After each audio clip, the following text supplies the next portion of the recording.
Good evening. Welcome to the iBUG Buzz.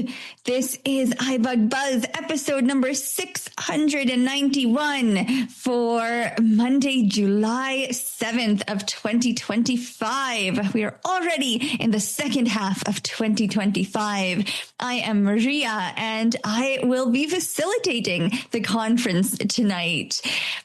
This iBUG Buzz, is an open forum for anyone with questions or issues with their iPhone, iPad, Apple Watch, Apple TV, or HomePod.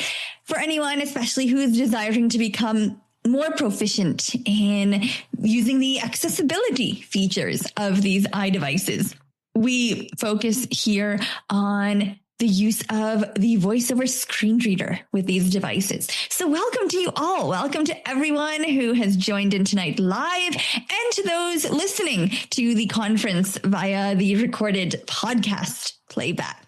This is iBUG Buzz, and it is one of many events that we have going on throughout the month. You can find out all of our events and you can sign up to our mailing list so that you never miss an event at our website. And that is at ibugtoday.org. That's iBUG, ibugtoday.org. You can, as I mentioned, get on the mailing list. You can access podcast recordings. You can find out meeting information. You can learn about our Jumpstart mentoring program and other resources. That Jumpstart mentoring program is a great way, if you are new to the use of the iPhone with VoiceOver, to have a 12-week one-on-one training with a mentor who's one of our advanced members to really help to give you that foundation. And so if you're interested in being a mentee, the application is there. Or if you're interested in being a mentor, that application is also there and we would welcome you. You can, all of our calls, all of our conference recordings are archived on the site and they can be searched by topic. You'll see links at the bottom for the various archives of our events. The iBUG Buzz podcast. So this podcast, the podcast of these events, along with the iBUG workshop and iBUG Cafe and the Mac and Talk and Android Insight. So several of our podcasts, they are available on Apple Podcasts, Spotify, the ALEXA devices, or the podcast app of your choice, whichever that may be, by searching and subscribing. So in the case of these calls, you would search for iBUG Buzz and then subscribe or follow, as the wording may be, in your podcast app of choice. Recordings are also available on YouTube, and to find those, you can subscribe to our YouTube channel, and that is at iBUG Today. We have several training events, as I mentioned, that happen throughout the month, and I will give you some quick announcements as to just some of them. What events are happening this particular week? So you are here at the iBUG Buzz, and this will continue until 9 p.m. Central, and all of these times are in Central Time. So after the iBUG Buzz tonight, stay with us for the After Buzz, and that will take place from 9 to 11 p.m. Central, a great space for us to get to know one another, a more casual, safe place where we can talk about anything from everyday happenings to adventure trips. And the only forbidden topics are politics, religion, and technology as it relates to iBUG training.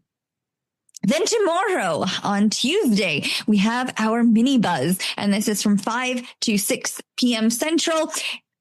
So it is like the Buzz, except that we focus a lot there on the use of various peripherals and accessories with the use of iOS devices. And we also can ask questions there about devices that are more standalone, but that interface with iOS by way of apps, things like robotics devices, smart glasses, and the like. And all of these events, by the way, are on this same Zoom line that you are joining now, if you are joining live. Continuing this week, we have on Thursday, we have our Vila Book Club, and that is from 6:30 to 8 p.m. Central Time. And you're invited to join us to discuss this month's reading, which is this month a book called No Hiding in Boise, which is by Kim Hooper, and the NLS Bard number for that book is DB 118022. And then on Friday, as we have every Friday, we have our iBUG night at the virtual movies, where we get together and watch the audio track of an audio described movie. The social time, the pre-movie games and fun begin at 7 p.m. Central, and the movie begins at 8. And of course, as always, stay with us for our halftime show, the top of the second hour, to find out the big reveal as to which movie we will be watching on Friday. And of course, we have many more events throughout the month, and you're invited to visit our website for all of those.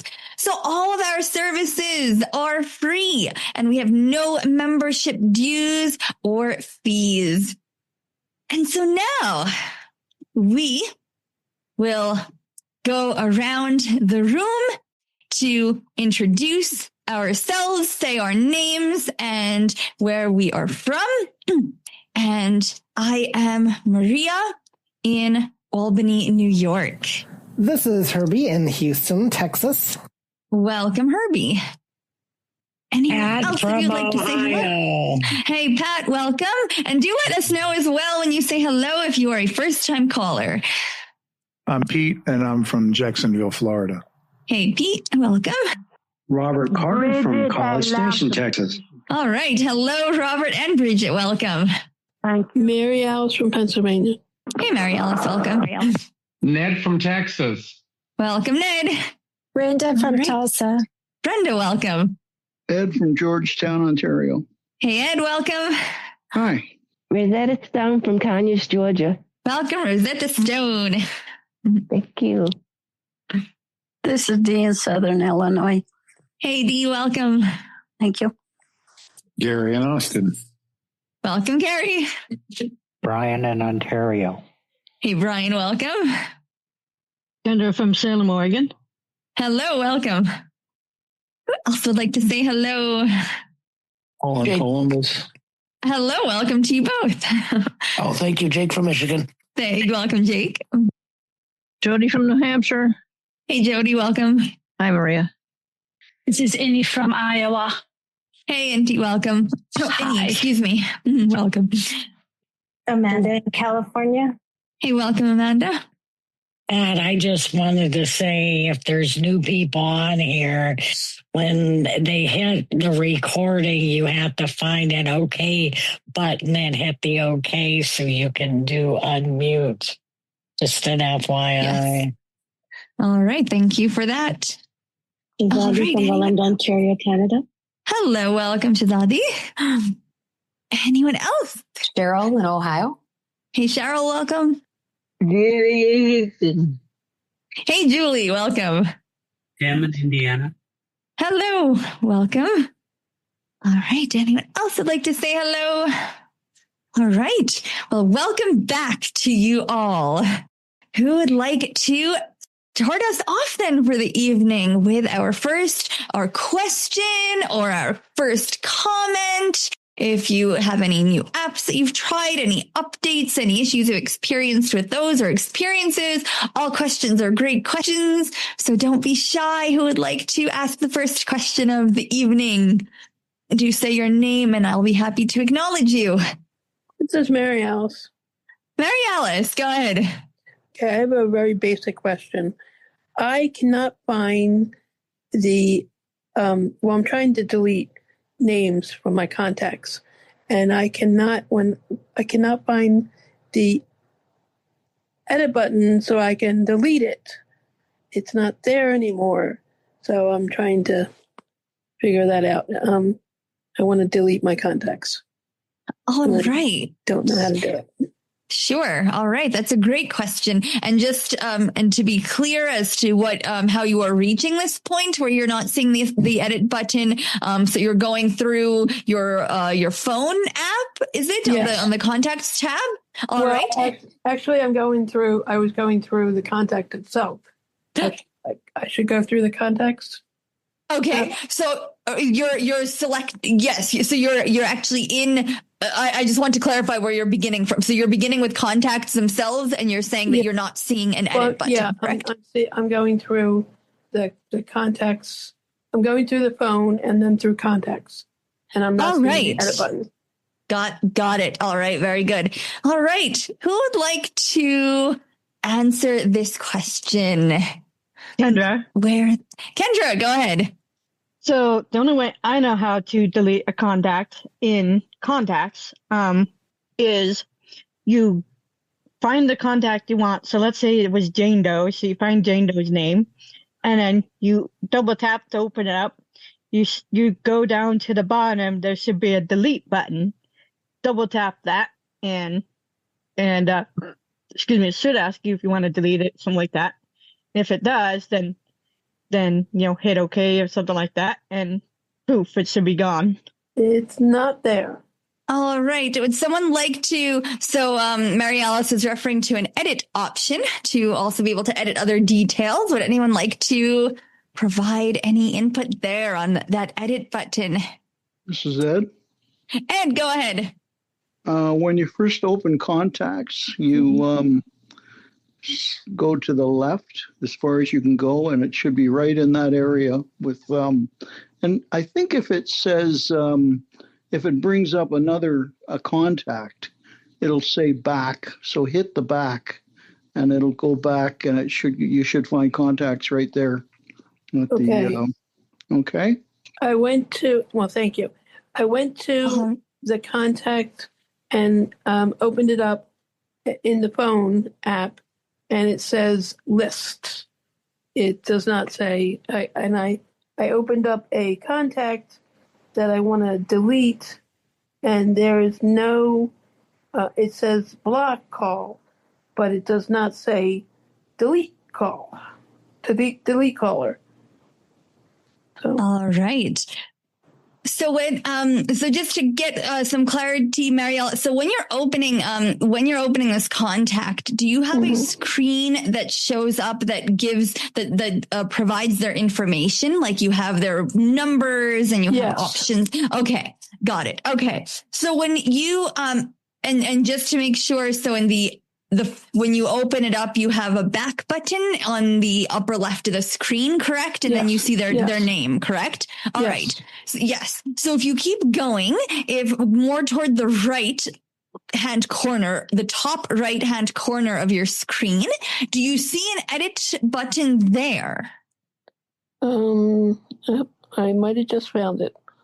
So, all right. Thank you very much. Very good. You're very welcome. So when you select that edit button, then you will see, of course, you're able to edit the details, but then you will see, as was indicated there, at the bottom of that screen after all the items that you can edit, right before the phone tabs, you should be able to see a delete contact button there. Yes. Thank you very much. All right. Very good. You're very welcome. All right. Who would like to ask the next question? Again, there are all questions are good questions, no judgments of basic or more advanced, what have you. We've all been there. We're all learning. And these devices are so powerful. It's so easy to forget functionality that you don't use that often and to get reminded of it. This is Dee. Dee, go ahead. Okay. I'm having an issue, and I've been having it for some time. When I'm on the phone with somebody and I'm trying to go into another app or something, or even right now in this Zoom call, if I start flicking back to go up, maybe see who's on the call or something like that. It's like as I flick, the sound kind of just fades out, and it seems like it kind of jumps around. All right. And this is, Like and you're saying, go ahead. Oh, it's kind of like it loses focus or something for a second or two. It seems real jumpy. Right. Sure. And this is just in this particular, in the phone app? No. It happens. Okay. Well, yeah, I mean, it's when I'm using the phone itself or on a Zoom call. Oh, I see. So you're saying when you're on some kind of a call, whether it's what have you, phone, Zoom, WhatsApp, what have you, you're saying no matter where you are on the phone, even if you're out of the app and you're, checking something else out or what have you, that the focus seems to be inconsistent. Right. Okay. All right. Thank you for clarifying that. All right. Has anyone else had an experience like this that you can reproduce consistently? This is Shazadi. Shazadi, yes, go ahead. I've also noticed this a lot. It's something with the voiceover. I don't know why it's really jumpy. And then sometimes it even stops talking for a few seconds and then it comes back to life. There's something wrong with the voiceover itself. But I noticed the exact same issue. So I just turn off the voiceover and turn it back on. But that's all we can do because there's a lot of focus issues going on with voiceover. Yeah, absolutely. Yeah. Thank you for sharing that. And I know I have also noticed, when, for example, especially on a Zoom call, if you exit out, not closing, but if you just, move away from the Zoom app and move to something else on your phone, meaning that the Zoom video is picture in picture at that moment. I definitely get a lot of focus issues there where voiceover will just jump to that picture in picture window, or section of the screen.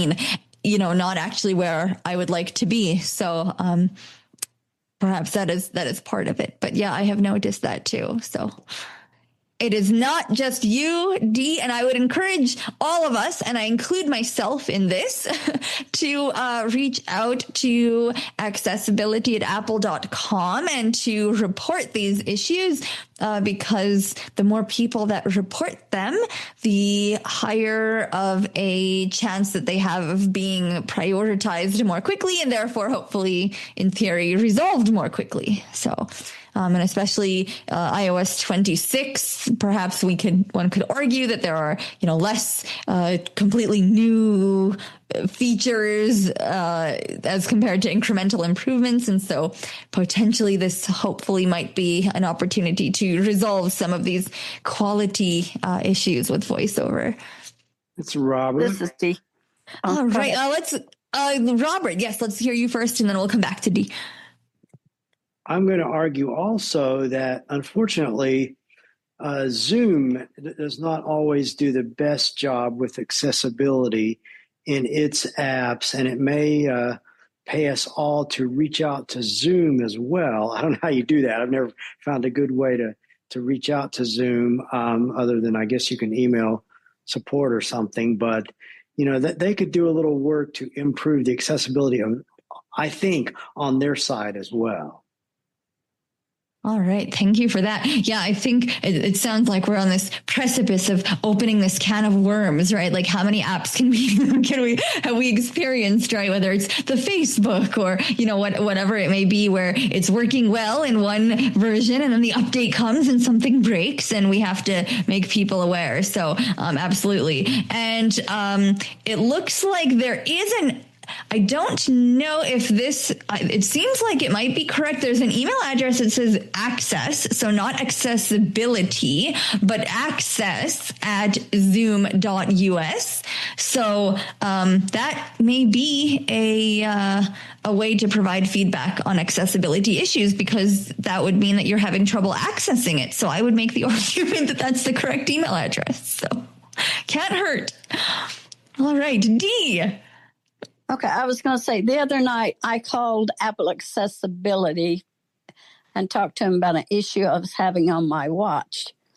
And it was a terrible experience that night because they want you to flick back to here and there and what have you on the phone.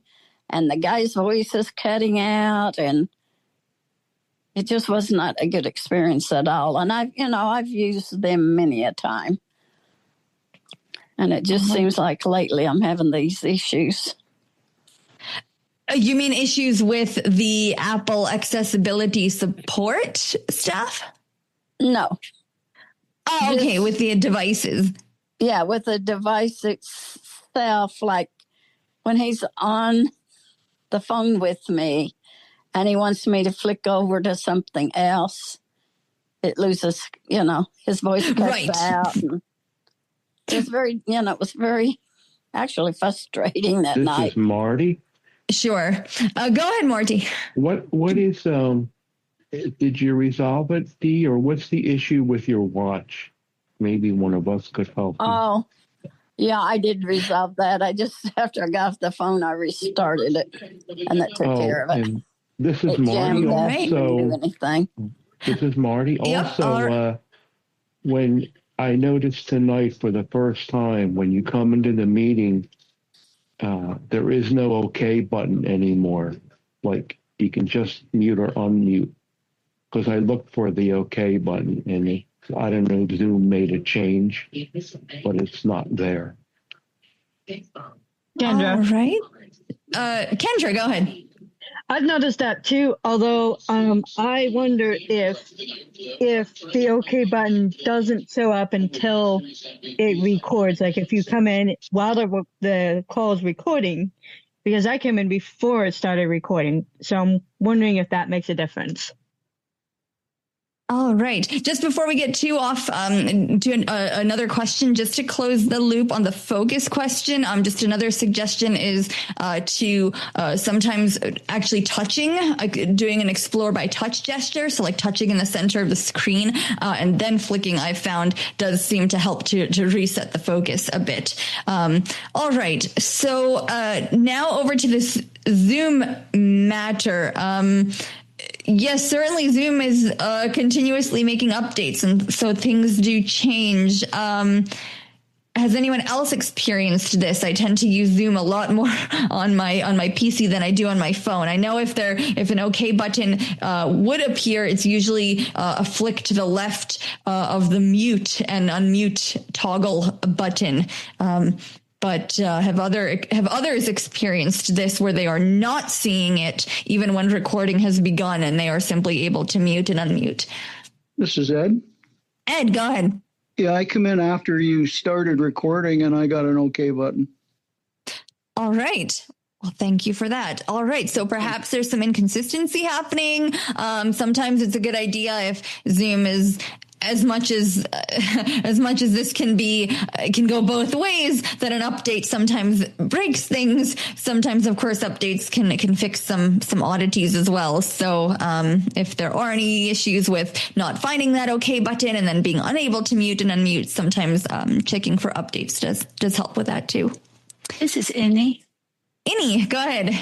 Yes, couple things. I do agree.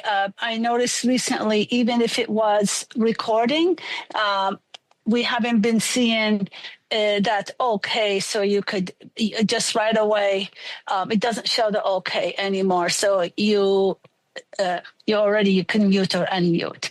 The other, I noticed that maybe the last couple days or a couple times. And also, I want to comment up to Dee about the accessible support. I call them often, usually at nighttime, late at night, because they, work 24/7.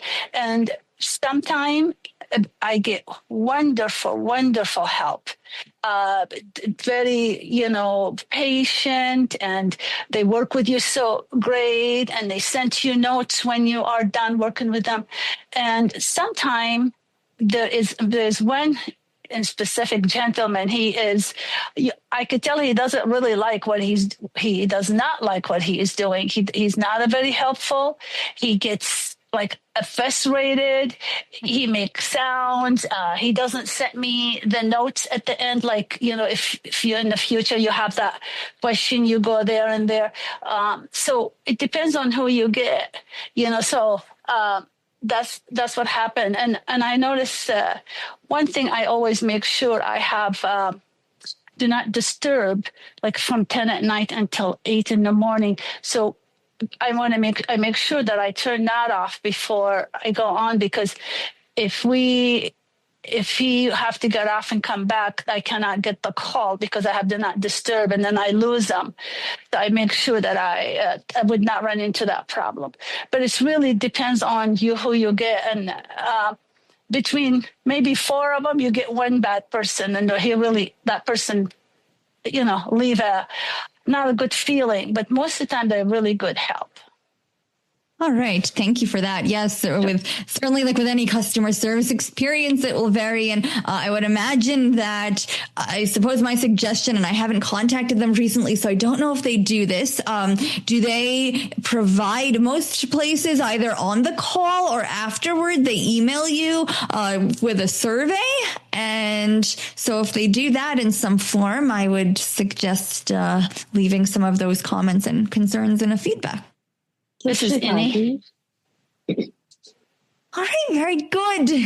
Who would like to ask the next question? This is Shazadi. Shazadi, go ahead. I don't have a question. Just another recommendation, maybe. So, say you find a client or customer support person that you think is not treating you properly for whatever reason, you can ask them to transfer you to someone else because you don't feel they're helping you properly. Because I have done that, because some of them don't understand what they're doing, maybe because they haven't used the feature so much, or maybe they're not your type of communicator. So you can ask them to change you to another customer service rep, because I have done that too. So. All right. Very good. Thank you for that. This is Jody. I think so. Go ahead, Jody. Yeah, I was going to say I did get the OK button, just to let you know. And also I've actually hung up on bad customer service people and then called back. All right. And I ought to point out, this is reminding me, this calling and customer service and such, that apparently, and lots of places do also now have their own internal queues where you can put yourself in the queue and then they will call you back, but at the appropriate time. But now it seems that iOS 26 will have some kind of a built-in feature where it will do that as well, some kind of a call assistant to call you when it's time for you to speak with someone so that you don't have to wait on hold. All right. All right. Very good. Who would like to ask the next question? Kendra, go ahead. Okay. So I have a Netflix app on my phone. It's the iOS app. And one thing I have noticed is a very inconsistent accessibility experience.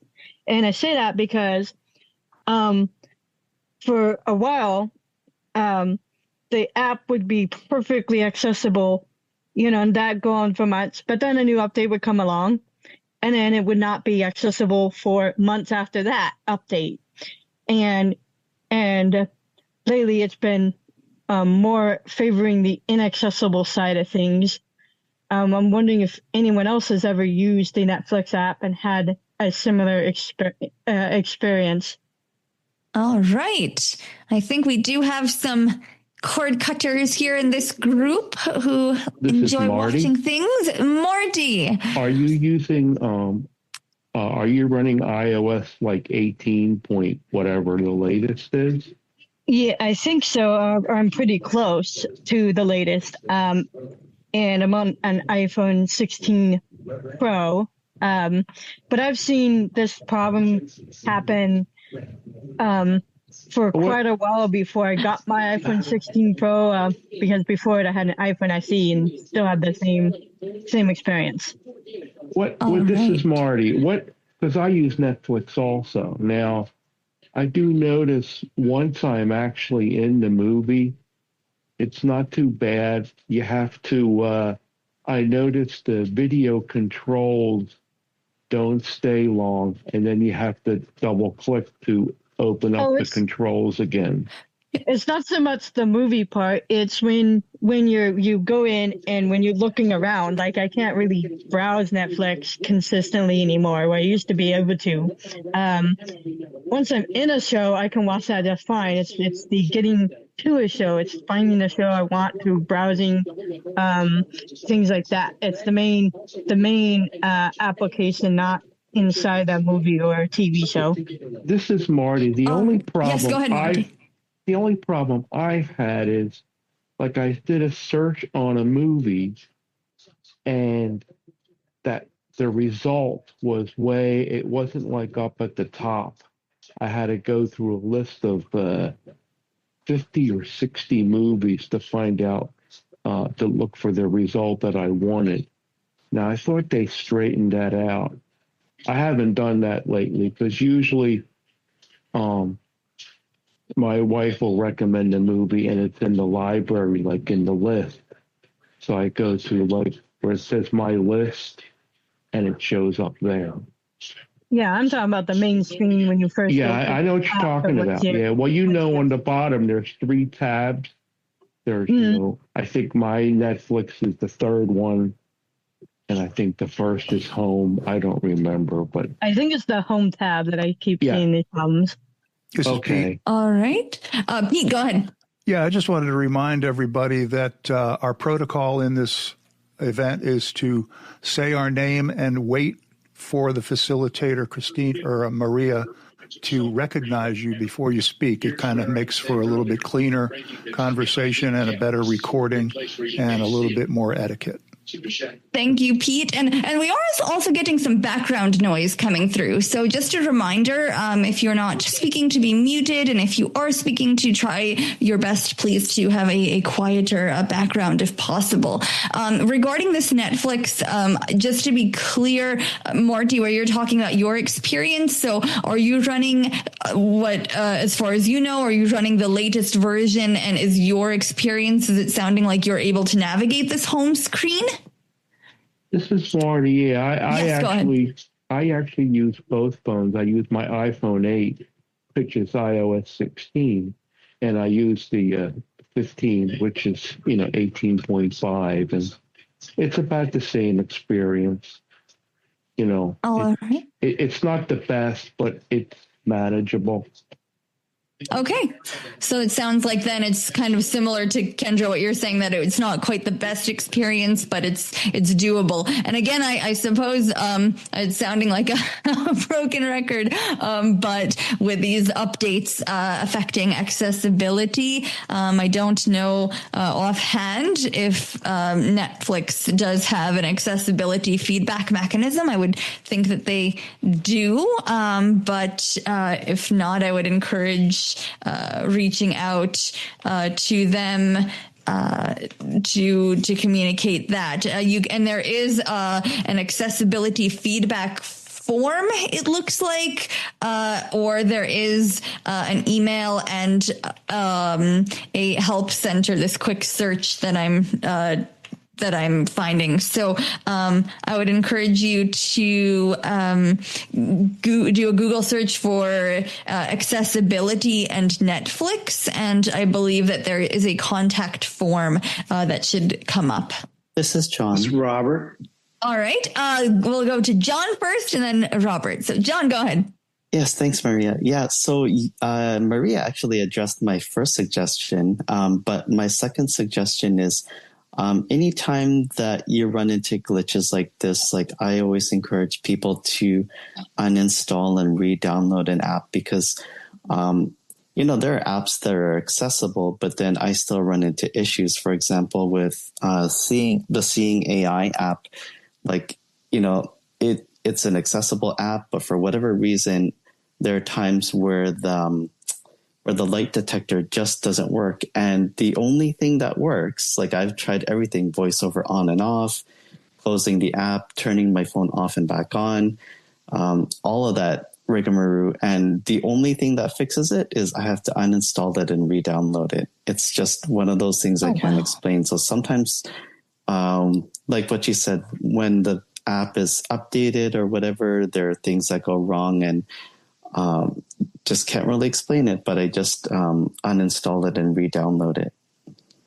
All right. Thank you for that. And yes, that uninstalling and re-downloading that will clear out if you completely remove it, that should clear out your data. So in a way, it's a clean start. And sometimes we know how those clean starts tend to fix some very interesting glitches that creep in.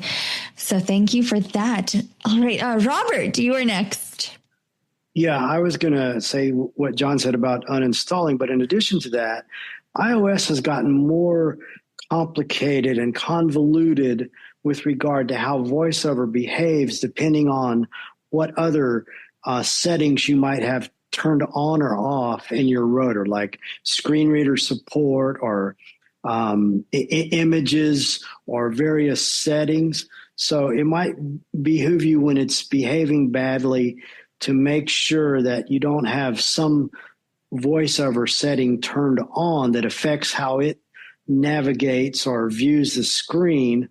You might sometimes have it turned on and not realize it, and the app will be misbehaving, and you might go in other times and it not be turned on, whatever the item is, and it behaves better. So it really helps me sometimes to kind of pay attention to what else I have activated in the rotor or in VoiceOver settings. This is John. All right. Yes, thank you for that. Go ahead, John.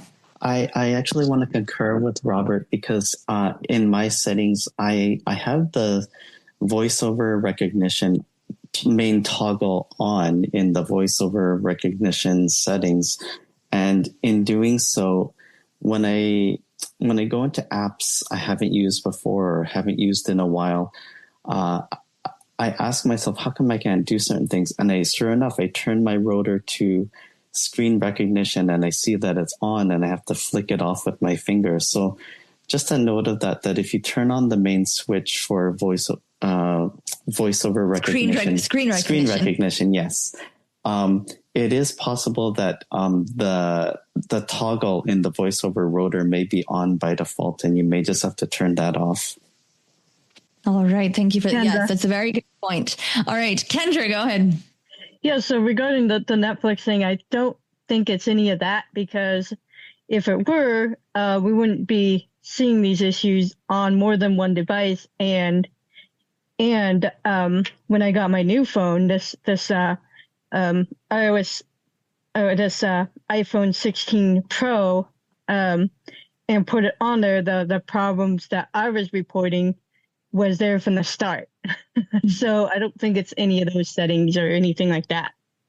Sure. I think it's an actual issue, like a bug with Netflix. Mm-hmm. Yep.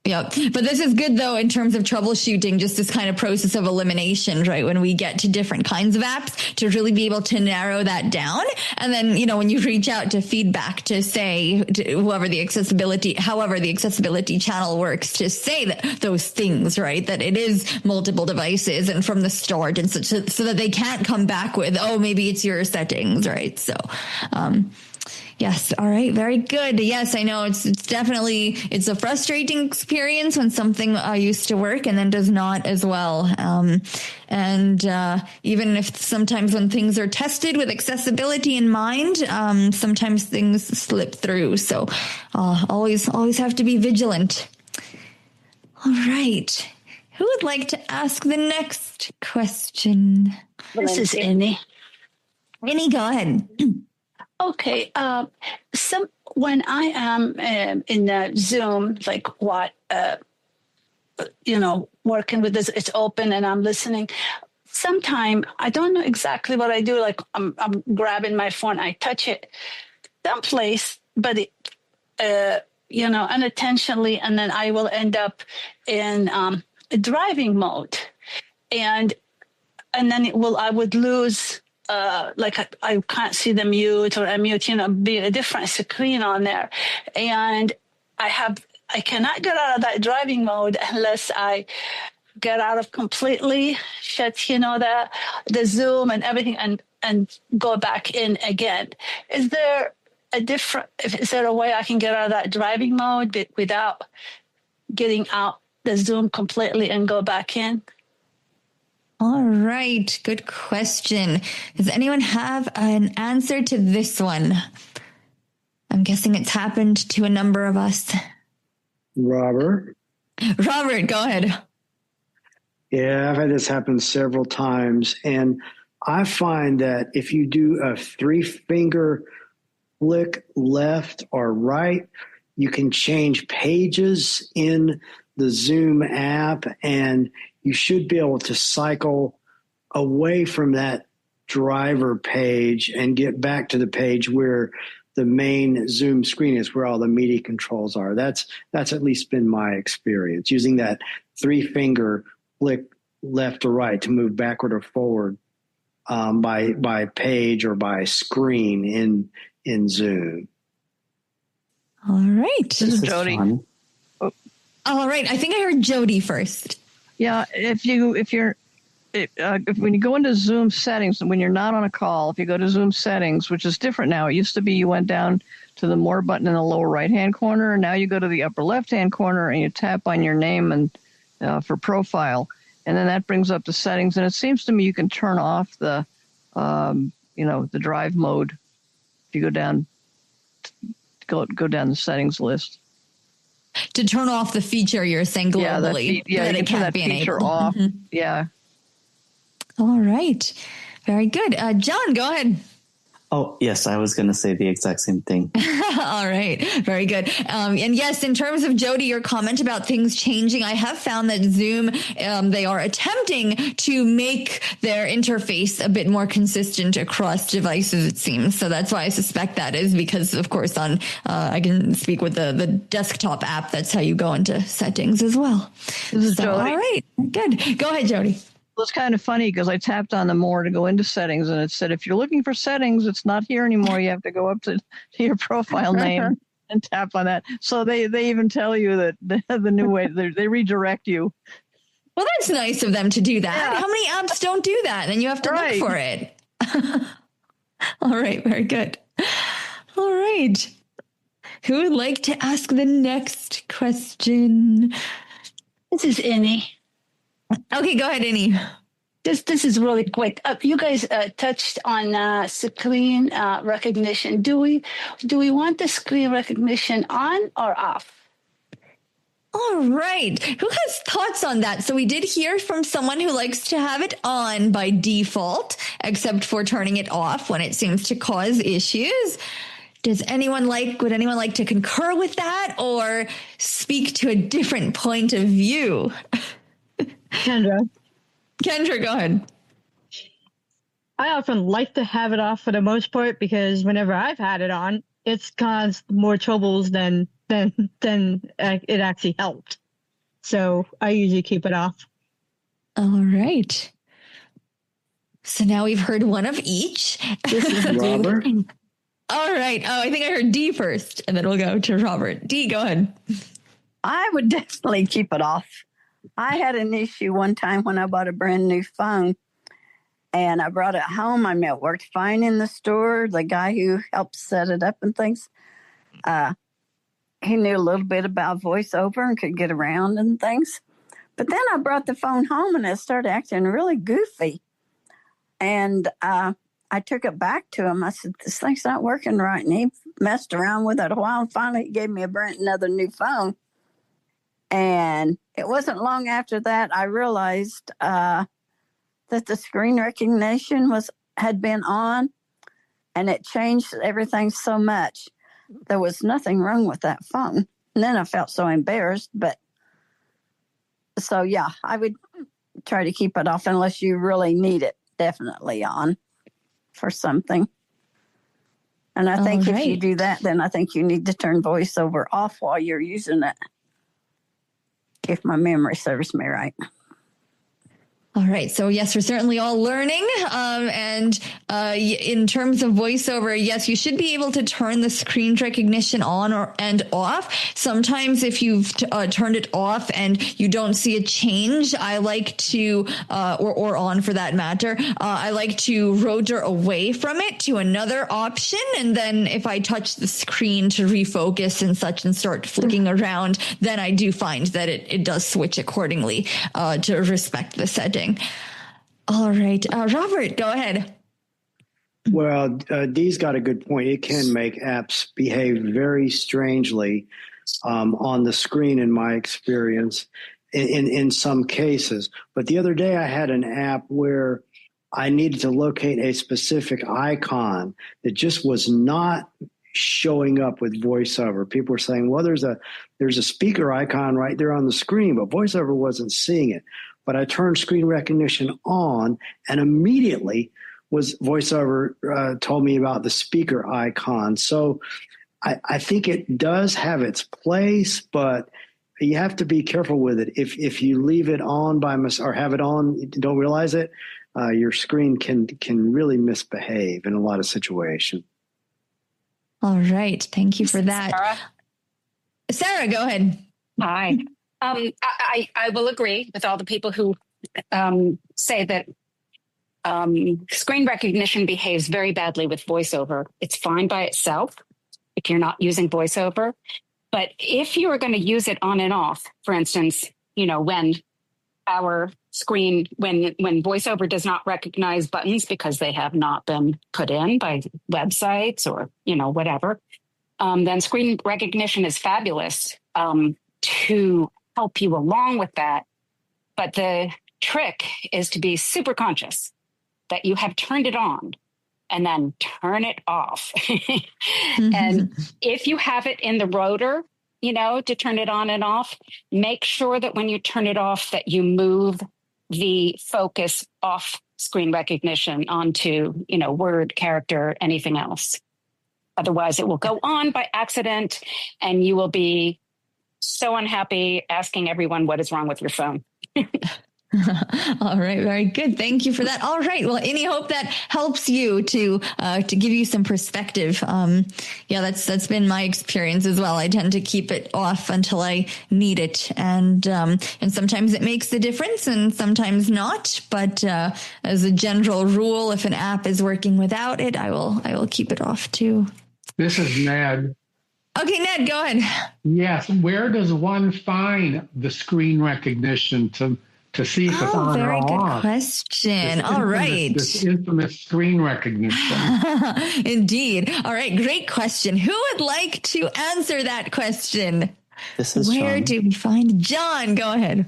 So you want to open so if you're on iOS 18 and above, you want to open up settings. And I say this because when you open up settings, you want to tap on apps at the bottom of your screen. Then from apps, you want to scroll down to, I take that back. So settings, and then you scroll down to accessibility, and then go to VoiceOver, and then go down to VoiceOver recognition. Sorry. It's all right. Yes, there are many, many settings. Yes. All right. Very good. This is Ned again. So go ahead, Ned. So it's voice recognition I turn off? It's voice over. Oh, it's voice over recognition? Screen recognition. This is Jody. It's screen recognition. This is John. Yes. Okay, go ahead, John. So just to clarification, first you go after you've done settings, accessibility, and VoiceOver, there's a VoiceOver recognition menu that has screen recognition. There are 3 different categories within the VoiceOver recognition menu. There's screen recognition, image recognition, and I think there's like text recognition. So within the VoiceOver recognition menu, there are 3 items, and you can choose to toggle them on or off. All right. Thank you for that. Jody. Go ahead, Jody. You can also find screen recognition in your rotor, or if it's not there, you can add it. Yes. Robert? Yes. Go ahead, Robert. Yeah, you can't actually add it unless you go into the VoiceOver recognition menu and toggle it on. Then you can add it in the rotor, or it will automatically get added into the rotor when you turn it on, actually. All right. Yes, that's a good point. Yes, I think it downloads something or other for it to be able to function or something, if I remember correctly. So that's why you have to turn it on initially or some such. All right. So Ned, hope that helps you out to find it. And yes, you can add in the rotor, you can add both the screen recognition and also the image recognition as well. And live recognition for that matter as well, where for the scene descriptions and people descriptions and such that, or via the magnifier app. Brian, I think I heard you. Oh, I was just going to add to that as I had a problem with screen recognition, forgetting to move my rotor away from it. So I took it out of my rotor and put it in quick assist. All right. So in your quick settings. Quick settings, yeah. Two-finger quadruple tap. Yes. All right. Very good. Yes. So multiple ways of getting to it. All right. Very good. Good discussion there. Who would like to ask the next question? Well, while you're thinking, I will point out with my recent experience with a screen recognition example, and this is Apple Viz had said something to this effect, but the accessibility review had been, I believe, several years old, so I wasn't sure what to expect. It's still very correct that the AirAllo app, AirAllo, AIRALO, for those who are traveling abroad, it is one of the many, many eSIM providers through which you can purchase data to use abroad. And for the most part, I found that it worked, but there were a couple of screens. For example, on the final checkout screen, there's it's a switch button, so like an on-off toggle that you have to select that says that you have read the compatibility requirements and you confirm that your device meets these requirements. And without screen recognition, I could not reach that button, and with or that toggle switch. And with screen recognition, when I turned it on, I could reach that switch. But as was pointed out in the discussion, as soon as I toggled the switch on, I turned screen recognition back off. So there's a real life recent example of that discussion. All right. Who would like to ask our next question? Leslie, go ahead. Yes, in an app, I have some unlabeled buttons, and I've heard that I can label them. Do you know how I might do that? All right. Are you referring to you labeling them? You know what they're supposed to be, or are you referring to the iPhone? You labeling. Got it. All right. Yes. Very good. All right. Who would like to answer that question? This is John. John, go ahead.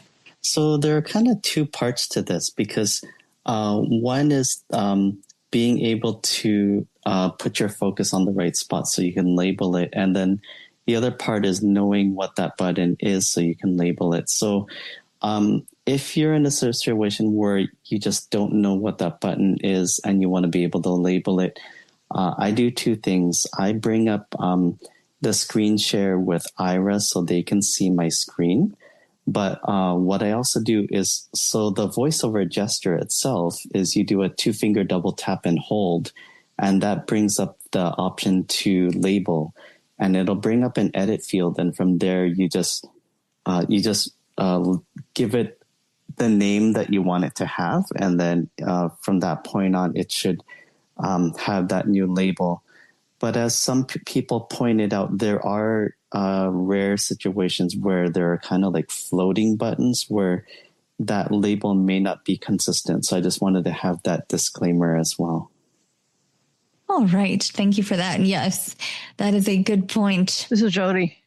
Go ahead, Jody. And unfortunately, when the app updates, you lose your labels. Oh, yes. That's a good point, too. Yeah. Which I suppose kind of in really, like with an app update, it might move the the location of buttons and such. So I suppose I understand why that happens, but it's still frustrating. So it is a temporary workaround. All right. Very good. Who would like to ask our next question? We still have a few minutes before. All right, Thomas, go ahead. So I was looking at the screen recognition thing, and I went to my settings, and it says it's turned off, and I keep double tapping it, but it won't turn on. And next to it, it says 19 MB required. Well, I have a 1 terabyte phone, so there should be plenty of space.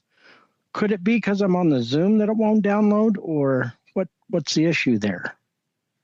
All right. Does anyone have any ideas on this one? This is Shazadi. Shazadi, you go ahead. From my understanding, you need 18.1 higher at iOS. If you have that, then you have to make sure under Apple Intelligence and Siri, that thing is turned on. Like the beta setting, that option is turned on. And then once it downloads the country and everything, then he should be able to turn it on. But that beta thing has to be downloaded. The Apple Intelligence software thingy has to be downloaded first. All right. Thank you, Shazadi. So back to Robert's point, I think Robert was the one who made it about just as the phones get more and more complex, that settings get interrelated and such. It seems like it is leveraging Apple Intelligence. Actually, it tells us right in the screen. So that would make sense. So hopefully, Thomas, that'll solve that for you. Jody, go ahead. I don't think you need Apple Intelligence to have screen recognition. No, you don't. That's not an AI. This is Pete. It's not an AI. It's not an AI feature. It's been around for two or three iOS versions. Right. So this is Jody. It is, yes. Go ahead, Jody. I don't think you can do it while you're on the Zoom call. And chances are you'll probably want to have your phone plugged in and connected to Wi-Fi. That's the only thing I can think of why it wouldn't work. But I'm pretty much sure it won't work while you're on Zoom. All right. So, yeah, Thomas, you might want to try after. If you are on this call with your phone, try afterward. Or sometimes, too, something might be fickle and you may need to restart the phone as well. What is interesting, though, I will point out to Shazadi's point, the voiceover recognition screen, even though I agree with you, it was, and yes, it's been around for several years. It does, I do wonder, because there is an explanation now that says using on-device intelligence. And so I do wonder if there is, some kind of leveraging of the AI to improve that. I don't know, but it's just an interesting explanation to note there. All right. Very good. Well, hopefully, Thomas, one of those will help you out, and you'll hopefully be able to download those little 19 megabytes so that you can use this feature. All right. Who would like to ask? We have a few more minutes to our halftime show. Anyone have a quick question? All right. Well, while you're thinking, I'll ask a quick question. I've noticed I had speech rate in my rotor, and I went to slow down my speech in preparation for recording the iBUG bite that you're going to hear very soon, and nothing whatsoever happened. And I had to go into voiceover settings and speech and select the voice, and then I could adjust the rate. And they were different adjustments. It seems like with the rate boost and such that than they were before. But I was able to adjust the rate that way. But still, my rotor speech rate and the main speech rate setting on the voiceover screen, so the one separate from the voice itself, wasn't doing a thing. So, wondering if anyone else. Go ahead, Pete. I've noticed that, and it's annoying. Yes, it is. So, all right, thank you. Did you find a solution? I did not. I removed it from my rotor since that was my solution, to declutter my rotor. Good solution. Christina? All right, Christina, go ahead. Is there any chance you are using activities? I am using activities, but no activity was active at that moment. Okay. But that is a great suggestion, yes, because you know what? That's actually, I'm going to have to try that, because I have a specific activity for a book reading app for the speech to slow down a bit. And I will actually, you know what? I think my activity was rendered moot, actually. That is a good point. So it really is some kind of glitch. This is Pete. What would activities have to do with it? Just curious. I wonder if, Christine, I don't mean to speak for you, but I wonder if you were thinking if I had some activity going that had the speech slower or some such than I was expecting. Well, I'm pretty sure that I don't. This is Pete. Yeah. Kendra. Let me just check our time here. Yes, we have a minute. Go ahead, Kendra. Okay, so I ran into this a while back, and I had to basically make sure there's no activities going at all. Because I think what happens is the activities feature just blocks it completely. All right. Well, thank you for that. Yeah, I haven't. Right. Oh, it's definitely a bug. Yeah. Even when I have no activities selected, it doesn't work. So it's definitely a bug. And all right. don't One more have thing. any activities at all. Selected either, right? Oh, I see. You don't have any just in general. I've not ever used any. All right. Well, get another bit of feedback. All right. Go ahead, Robert, and then we'll go to our halftime. I know it's time to go to halftime, but I was going to say really quickly, it's working just fine for me. So this is a very weird bug that is not that I can't replicate at the moment. It's really lucky you. All right, very good. Well, maybe there's hope that it'll begin working again. All right. Well, on that note, it is now time for our second hour. And as we always do, I invite you, if you joined us after the intros and you would like to introduce yourself, you're more than welcome. So please let us know your name and where you are calling from. Valencia from Maryland. Hey, Valencia, welcome. Thank you. Joe from Ontario. Hey, Joe, welcome. Thank you. This is John from BC, Canada. Hey, John, welcome. This is Helene. No? Helene and Brad, welcome. Back at home. Yes, welcome back. Glad to have you. This is Vincent in New Jersey. Vincent, welcome. Roy in Texas. Hey, welcome. Roy? Thomas in Colorado. Hey, Thomas, welcome. All right. Anyone else who joined after our initial intros would like to say hello? All right. Very good. Well, Marty it is in now. All right. Yes, Marty, welcome. And Sarah in Vermont. And Sarah, welcome. Welcome to you all. All right. It is now time for the exciting portion of our evening entertainment. And I am happy to turn this excitement over to Ned to give us some mind-boggling clues and let us see if you all can guess what movie we will be watching, or shall I say listening, because a reminder that it is the audio track only, which movie we will be seeing on Friday. So Ned, what have you got for us? Thank you, Maria. Yes. I hope they're mind-boggling. I don't know. We'll see how that works out. We'll find out. Yeah, so I am here with Michael's movie Minutia.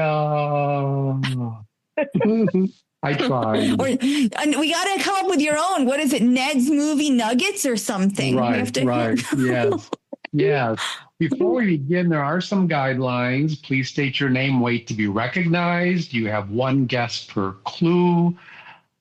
Please give the name of the title of the movie and not, like plot or setting or actors.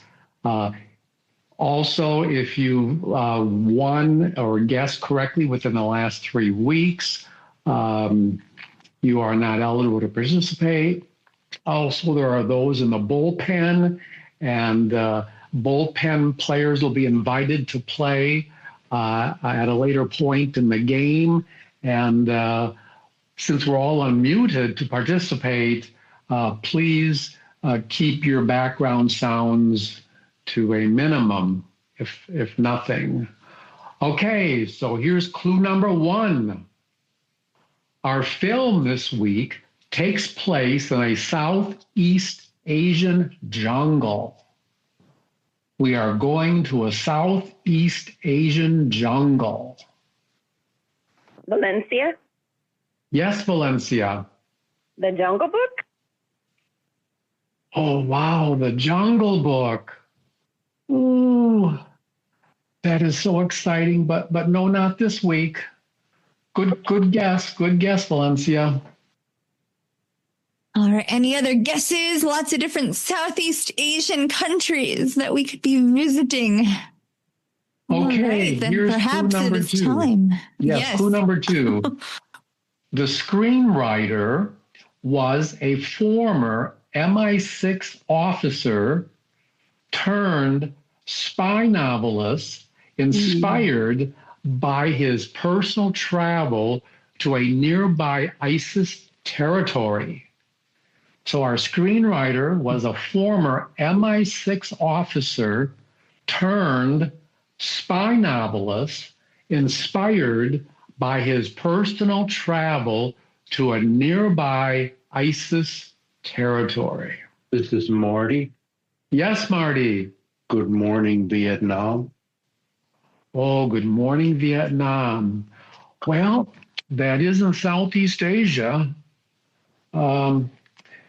No, not this week, Marty. Good guess. Thank you. Pat. Yes, Pat. Rambo. Rambo. Ooh, that's a powerful movie. Rambo. No, good guess, Pat, but not this week. Thank you. Ed. The Killing Fields?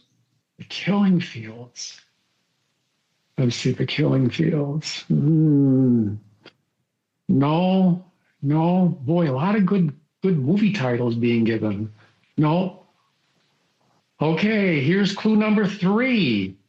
The film uses minimal dialogue along with old school thrills, drawing comparisons to the 80s and 90s action flicks. So we've got minimal dialogue with old school thrills, drawing comparisons to the 80s and 90s action flick. I guess it's good that we have audio description then.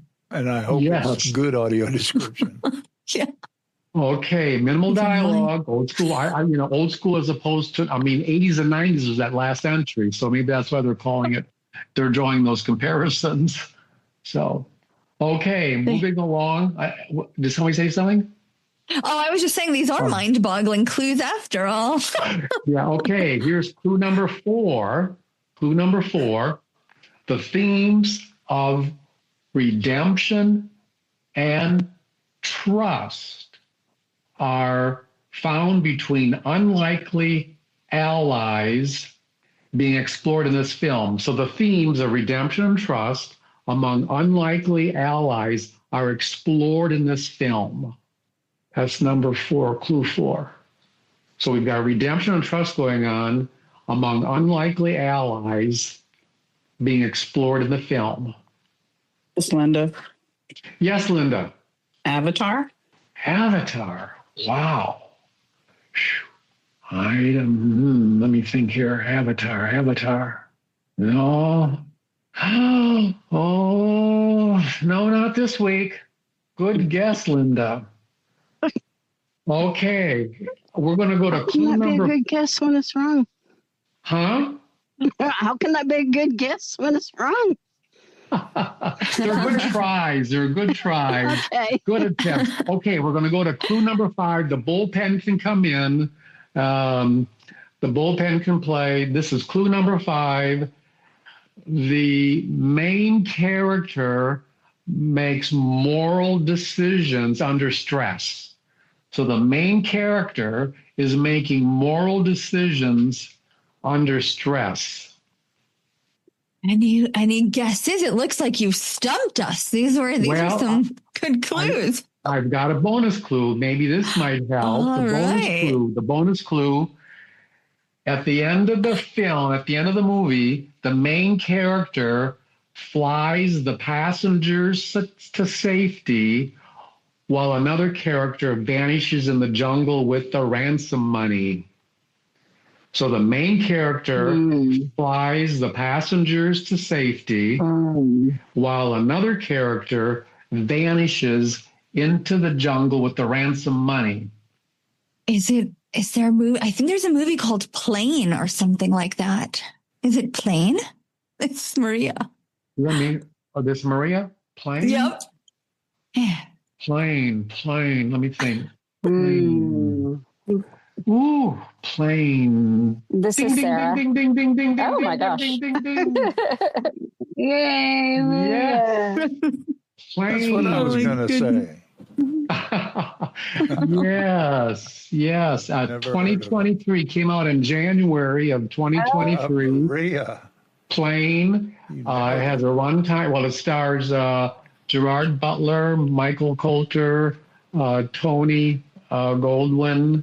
It's rated R for strong language and violence. Has a runtime of 1 hour and 47 minutes, and it's an action thriller film. Good job. It is indeed. It's an edge of your seat thrill. Yes. Now, what do we have? Do I get a plane? Well, you have to wait. What do we have for the winner? Well, some members of the iBUG team went on a top secret mission to an undisclosed location to retrieve the satellite phone used in the film to alert the airline and authorities, to communicate to the mercenaries who might help out, and to help compose or make up a rescue operation. So that satellite phone was retrieved by this top secret team. They retrieved it. They painted it in iBUG colors, and it is being sent to you via a tramp steamer. Epic. From China, Maria. Right. That's right. So, congratulations. Did they clear all the information off of it? Pardon? Did they clear all the information off of that? Well, it's top secret. I can't. I'll have to find out when I get it. Giving a government employee top secret phone. Oh boy. So, way to go, Maria. Thank you all for participating. Thank you, Ned. Very exciting movie. I would encourage you all to come, and if you haven't seen it before, or if you have, it's definitely worth a watch again. So do join us for that on Friday. And the movie itself will start at 8. Or if you want some fun pre-movie themed socials, those will be at 7. And then, of course, after the movie, we have fun trivia to share with you and discussion. So do join us. Well, thank you, Ned. All right. So now, returning to our regularly scheduled program, it is now time for our iBUG Bite. And I actually owe a fellow facilitator, I believe this may have been, I don't know, so I don't want to say the name and get it wrong, but you know who you are when you hear this. A fellow facilitator gets credit for this iBUG Bite that has to do with making the most of your voicemail transcripts, especially when they have some more rich features than text only. So we will begin that. One moment. Since I did not share sound, we're going to do that again. And we will be hearing that in just a second here. All right. Yep, no. Oh, thank you. All right. When receiving a voicemail on iOS, the visual voicemail feature includes a transcription, and that transcription can be useful not only to give you a readable representation, whose accuracy, of course, will vary depending on sound conditions of the message, but also that transcription contains links. If there are references to dates and times and phone numbers, and these links can be quite useful because they enable you to take actions when you select those links. Those actions are context sensitive. For example, adding an appointment to your calendar on the date indicated, or calling or messaging a phone number in a voicemail transcript. And yes, you could say that usually the number from which the voicemail originated will show up anyway on the voicemail screen when you open the message, and so you can just select call back. But sometimes that's not always the case. Maybe the number will be a generic number and the person is giving you in the message their direct line or something like that. So it can still be quite useful. Let's take a look at one of such transcripts and see what we can do with some of these links. I'm going to open the phone app.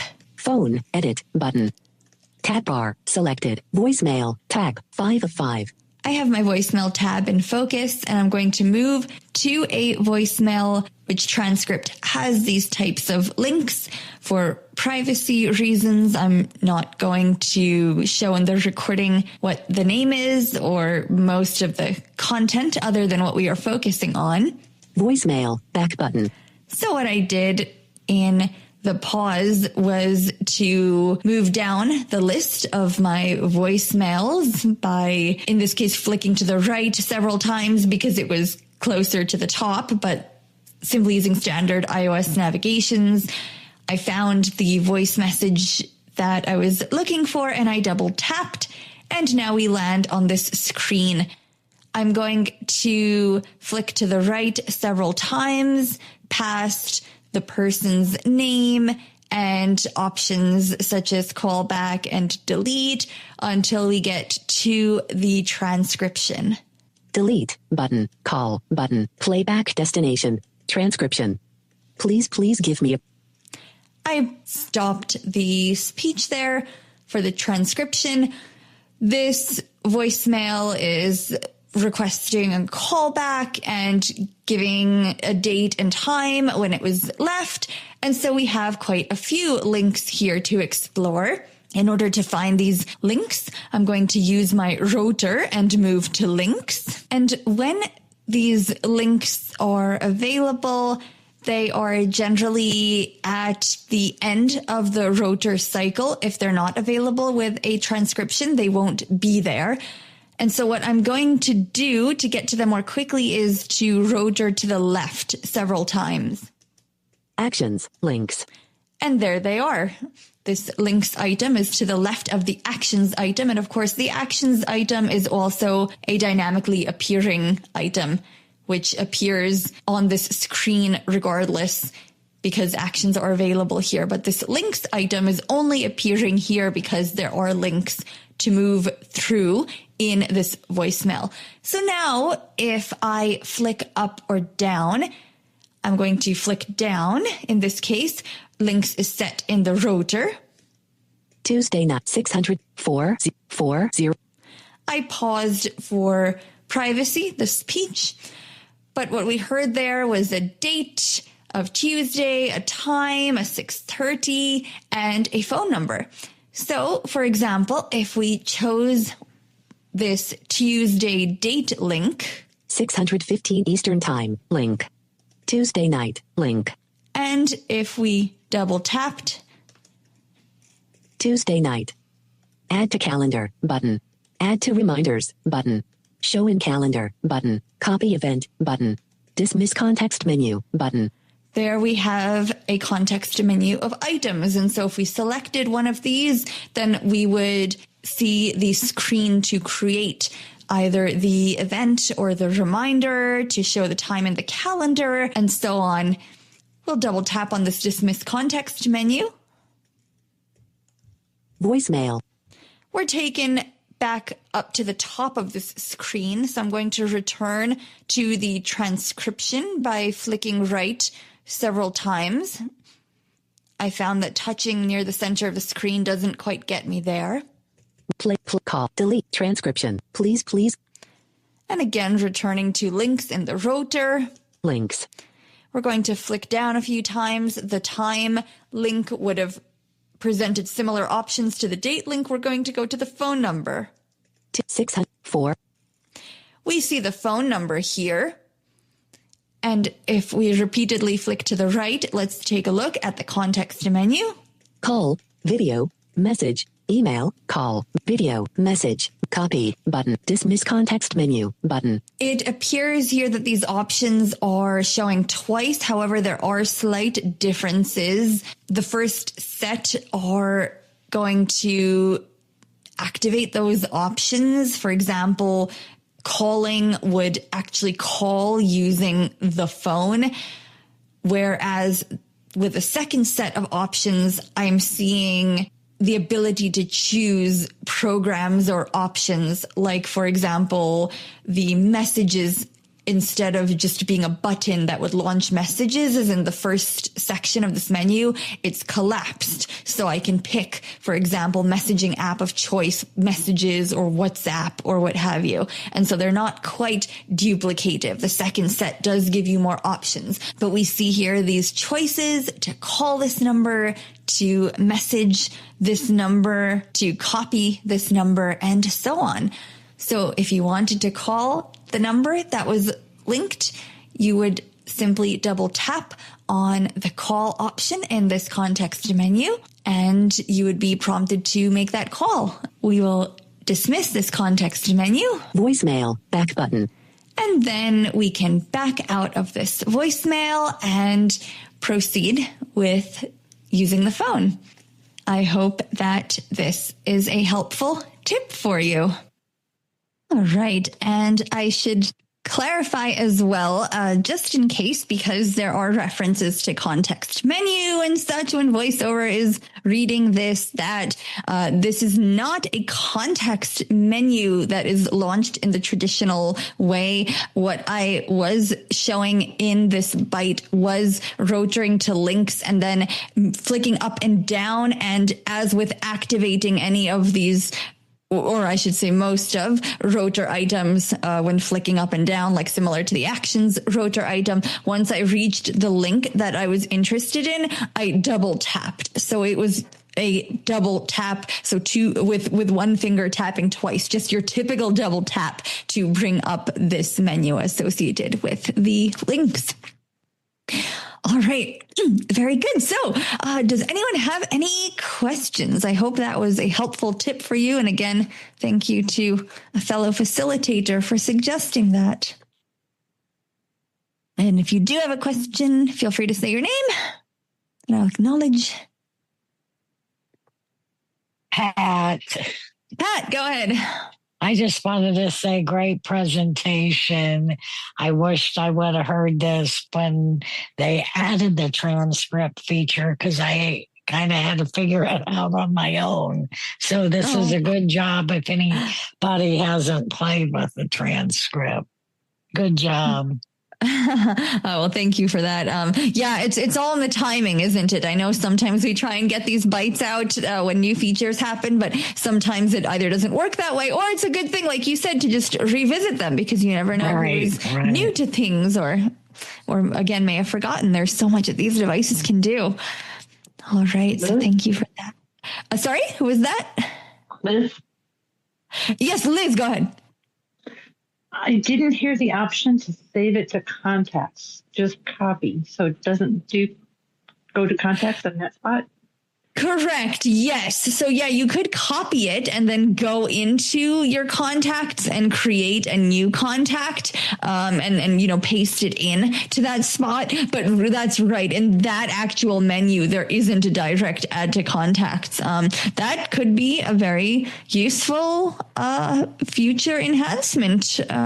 Perhaps from your lips to Apple's ears, because yes, you have the transcript, you have the person, you have some identifying information there in theory, sometimes not, right? It all depends on whether that information is accurate or not. It depends on how the phone, how the system's configured. But in theory, you should have enough information there to, to be able to extract the info. So, but unfortunately not at this point. Kendra. Okay. Kendra, go ahead.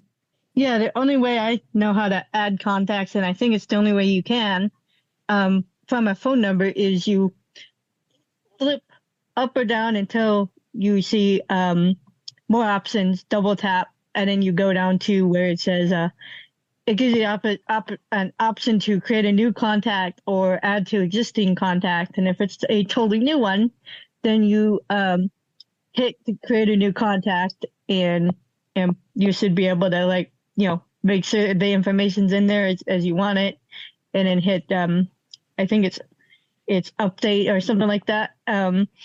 But if it's a number to a contact you've already had, then you can just add it to the existing contact and hit update. But that's the only way from a phone number that you can do it.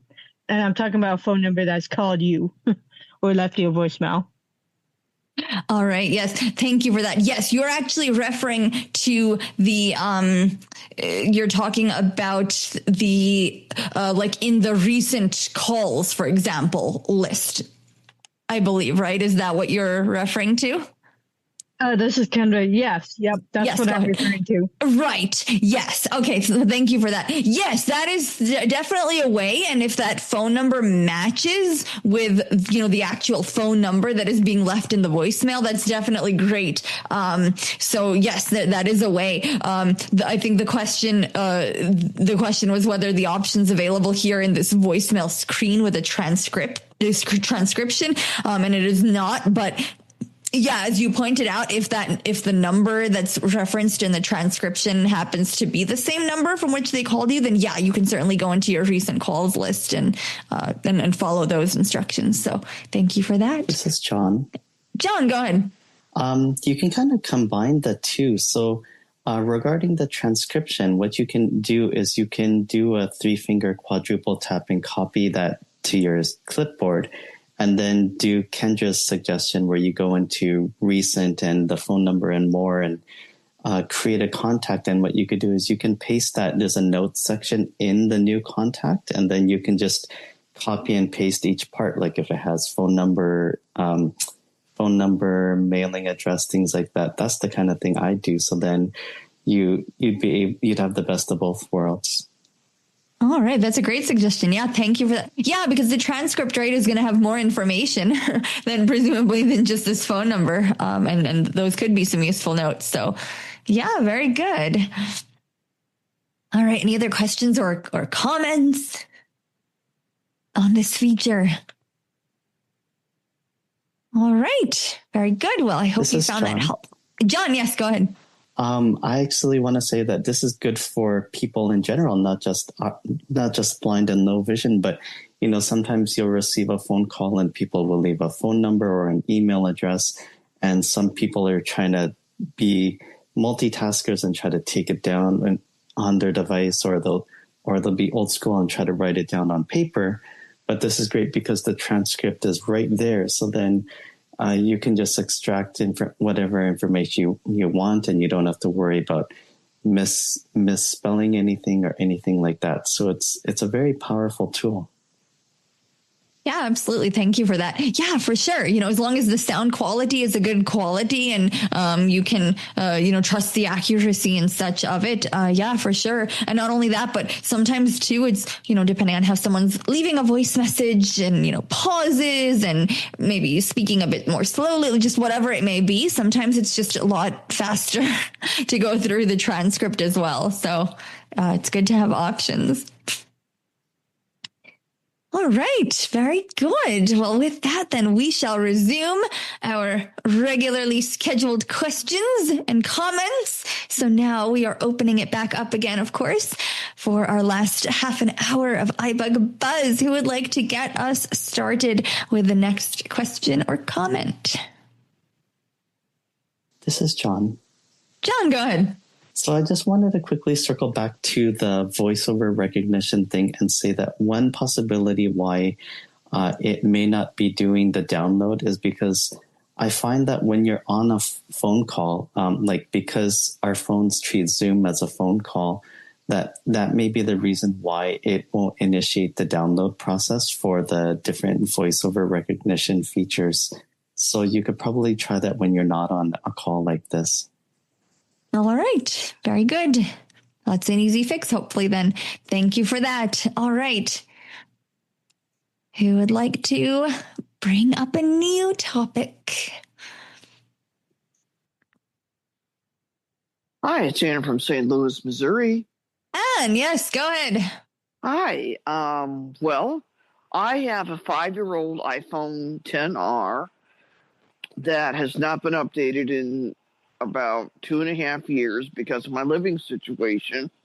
So I guess I'm still running 16 point something. I don't know how, it's hard to diagnose sometimes where some of this is coming from, but I have Bookshare and I have Kindle. I'm a very avid reader. This doesn't happen too much on the native Apple Books app, but just Kindle, and I use Voice Dream Reader to handle my book share. And if I let the regular voiceover voice read it on Bookshare, it would just stop reading all under its own esteem. And then what I have to do to get around that is go into the audio settings for Voice Dream Reader and change it to the voice, and then it'll read until that book is finished. I haven't found a workaround to do Kindle books yet.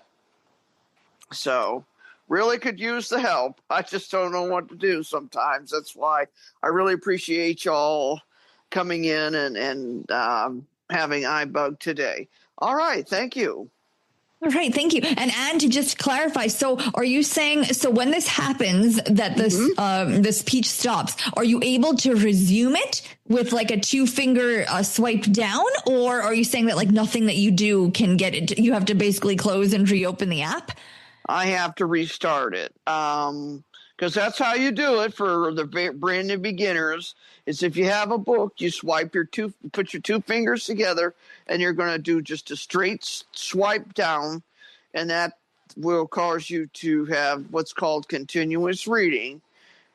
When you get into these electronic books and stuff through Libby and just the many other resources that you have for books. But I've been experiencing this for a long time. I've been meaning to bring it up in here, but I keep forgetting. You remembered this time. Yeah, because I got to get it figured out because it's starting to get to be really annoying. All right. Jody. Anyone? Jody, go ahead. Yeah. Are you? What are you doing to play the book? Are you swiping down with 2 fingers, or are you hitting the play button? No, there isn't a play button in Kindle. You just swipe 2 fingers down for continuous reading, and I don't know if it's the coding in the newest Kindle updates or what's going on. I thought I remember there was a play button. Yeah, and just a reminder to please say your name to identify yourself. No problem. Jody, go Maria. ahead. This is Jody. Yes, go ahead. Okay. Definitely in the Voice Dream Reader, there's a play button. Yeah, that's in there because you can usually use the voice that's already built into your iPhone. Okay. And then what I do is the same thing. I sweep, you look for the text, and I just sweep 2 fingers down, just a quick sweep, like you're taking some lint off of your screen. This is quick sweep, and it should read for you. Because I've never had this problem until this last several months. It comes and goes. I think a lot of it must be in the programming or something. This is Marty. All right. Just one moment. Anne, were you complete with your thought? Oh no, I was just going to quickly throw in that in the Voice Dream Reader that it's just a lot easier to go in until I can figure out a good workaround for it to keep it from just stalling out. Then I have to go in to each book, by the way, guys, anybody that's new to Voice Dream Reader, and change the voice out on each book. Go ahead. One moment, please. Thank you. So I think there was Morty was first, and then we can circle back, Jody, to you. A couple of things. This is Marty. What voice are you using in VoiceOver? Because you could have a buffering issue. Okay. And Anne, if you'd like to respond. Yes. I use Tom Enhanced, but like I said, if I use the native Apple books, it's just called Books now. When you go in, and I'll get one of those reading, and I will not have it where it will just stop after so long. It'll read until that book is done. It's just Kindle and Voice Dream. This is Marty. Yes, go ahead. To continue, I think you may ultimately have to update your phone, because I think the 10R, I think 17 is the latest. I don't think you can go to 18. But if the voice stream voice works, why don't you just stay with the voice stream reader, if you're having trouble with because it may, the voice stream voice may use less processing power. And given your phone, that might be an issue. I didn't think of that. And just to clarify, and again, just a reminder to please state your name before speaking, but also this was a wider issue with the Kindle app, for example, as well. And so there you don't have an option to use a voice outside of VoiceOver. Jody, let's circle back to you. Yes. Yeah. Well, thank you. The time enhanced is definitely that's a large chunk of memory. And so you would probably be better off using the Sabrina or, the generic VoiceOver voice. But I wouldn't, when you have the option to use the play button, I would use the play button, because if you do the 2-finger swipe down, it's probably going to only read that page and not move beyond that page. So I would use the play button when you've got the option. That's a good idea. I might try that, because you can change the voices out. It has all kinds of voices on there. Yeah, this is Jody. Yep. Yes, go ahead, Jody. Yep. Yeah, the enhanced voices and the added voices, you have to download those, and those are a big chunk of memory. So you've got to be careful with an older phone as to whether or not you even have the capacity to download that much. I think I had heard one moment. I think I had heard someone else come in, try and come in. I didn't catch the name. Christina. Christina, yes, go ahead. Hey, just a couple of thoughts. Okay, so when you use the 2-finger swipe down, you're just using your traditional, it's the read all command. So, if you're on a web page, let's use to read the whole article. So if you use the play in Voice Stream Reader, it's going to be a different experience. It's going to be more like playing a song per se, okay? But I also wanted to add that you can do something similar in the Kindle app. Okay, so open your book. You're on a page. You've got some text there. Double tap in the middle of the screen. And then I don't remember if you have to double tap settings or anything like that, but at some point you'll have some tabs. And one of those tabs is more. You're going to double tap that. And you're going to look for assistive reader and double tap that. And that will give you a similar experience. It's something that you'll have to play around with because, limited time here in this format. But that assistive reader, it doesn't get interrupted like your traditional read all command would. So I would give that a try. It's pretty nice, actually. It's not too bad. So, thank you so much, everybody. I'm going to try these suggestions, but just to clarify, it might be just me, but whenever I'm on the voice stream reader, and I'm playing a Bookshare book, because they're text to speech, I prefer to use the iPhone voice because the readout is a little bit louder than as opposed to using that same voice, within I'm not sure the correct terminology for the voice stream voices, I guess, in that ecosystem.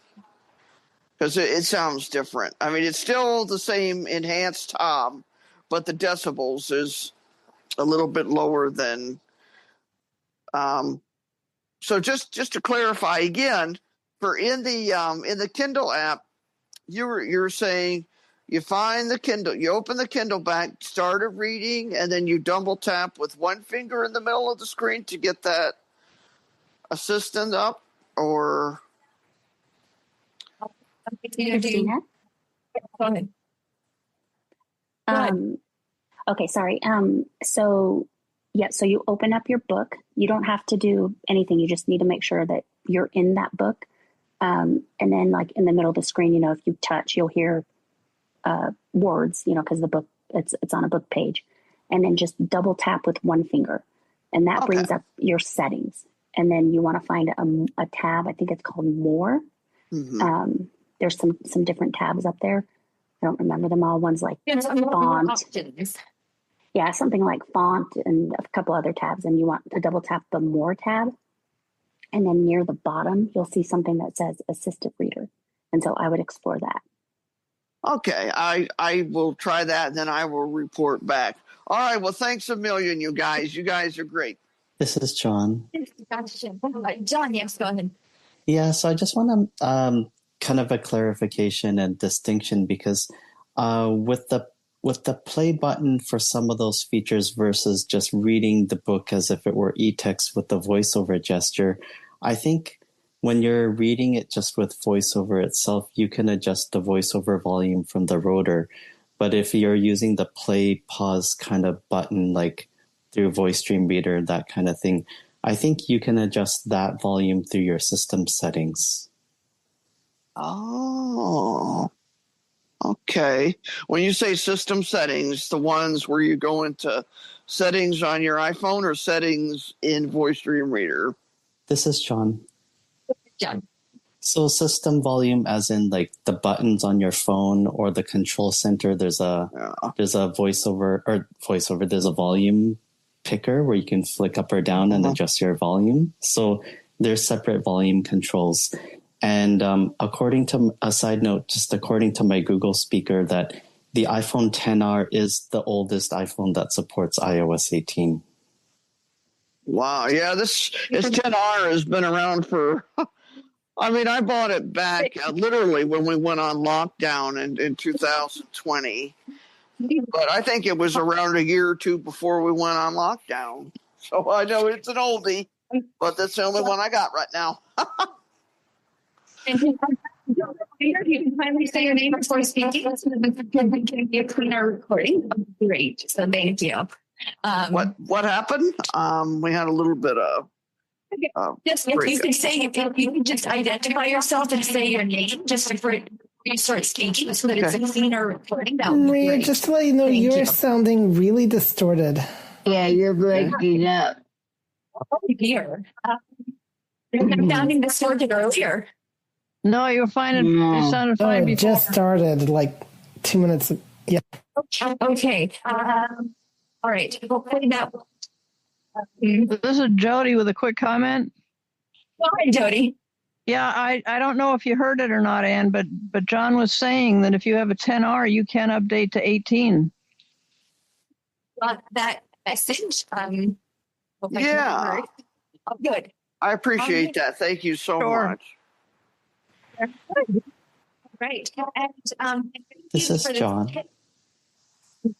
This one, thank you for this tip about the Kindle. I think it sounds like this is a good material for perhaps a future iBUG Lite demo. So, all right, John, go ahead. Oh, I just wanted to add to what Herbie was saying that, yeah, you're sounding distorted. So I encourage you to check your Wi-Fi status on I don't know whether you're on your phone or your computer, but maybe a good idea to check how many Wi-Fi bars you're getting. Yeah, thank you. Yes, I am on my computer, and I don't know what's happening with my network, so I will definitely take care of that after the call. But thank you for bearing with me in these last 15 minutes. I hope you can make out enough of what I'm saying. So who would like to, in our last, we have some minutes left. Who would like to ask our next question? Am I able to be heard? This is John. John, yes, go ahead. Yes, we can hear you. It's just a little garbled. I see. I apologize. I do not know what is happening. So thank you for bearing with me. This is Shazadi. Shazadi, yes, go ahead.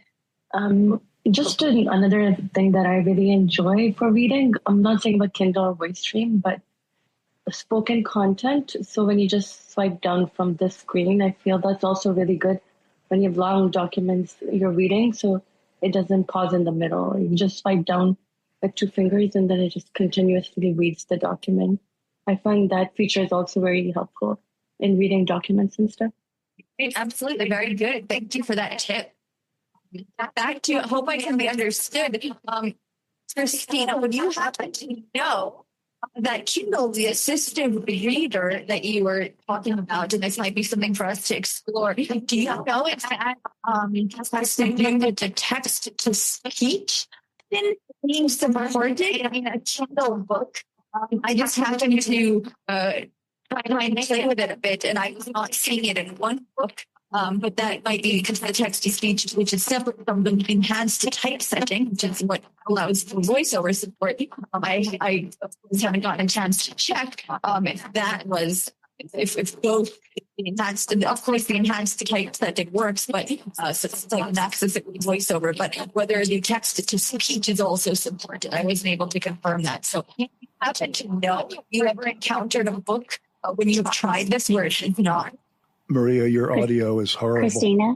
Here. Okay, go ahead, Christina. Sorry, Maria, I could not understand the details of your question. Okay, so one place that I've seen, which to me is a little odd, where it says assistive reader is not available, is if I happen to have the audio companion, the Audible version, and it'll say not available.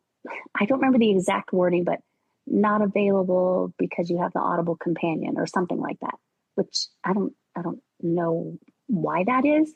And then one other thing I wanted to add, and I'm not real sure if this answers your question because I couldn't tell for sure what you were asking. It appears that the voice that you have set up in, Shazadi just mentioned this feature. Okay, not your voiceover speech, but the other one, when you... This is John. Yes, go ahead, John. Spoken content. Yes, thank you. This is Christina. Whatever voice you have in there, that's the voice that it uses for assistive reader in the Kindle app. And, but it will not, the last time I tested this, it won't use any of the Siri voices. It'll only use the other voices. Right. Thank you so much for that. Let's see, the facilitator would you be able to possibly take over so that actually Pete, I'm sorry, you are here. Pete, would you be able to take over? I'm going to actually reset my router. Okay. Thank you so much. So I will be back with you all very shortly. Check us out when you get back. Thank you so much. All right, who'd like to ask another question? All right, just because I came on, nobody's asking a question. You're going to hurt my feelings. This is John. Yeah, John. So this isn't a question, but a follow-up to what Shazadi said. So if any of you do want to turn on spoken content, you open up the settings app, go to accessibility, and scroll down to spoken content. Thank you, John. All righty. Any fresh questions? Any this is Herbie. Questions? Hey, Herbie. Maybe it's just the visual stuff, but and it's been a long time since I've had it on, but doesn't spoken content, does that interfere with voiceover at all? Does spoken content interfere with voiceover? Who can help Herbie with that one? This is Shazadi. Yeah, Shazadi. I use both of them. I haven't found any problems with it. With them interacting poorly? Yeah, with them interacting, once the voiceover is on, I don't know if I've tried swiping down then, but I've done it once the voiceover is off, I just swipe down. Then it speaks and it works fine. But together, I've tried. I've never encountered any issues. So when you talk, this is Herbie. Yeah, go. So you might get double then if your voiceover is on. I don't know. Sorry. I'll have to. This is Joe. Go, Joe. My experience, yes, it darn well does interfere. Yeah, they don't interact well together. Who's that, Liz? Go ahead, Liz. Yep.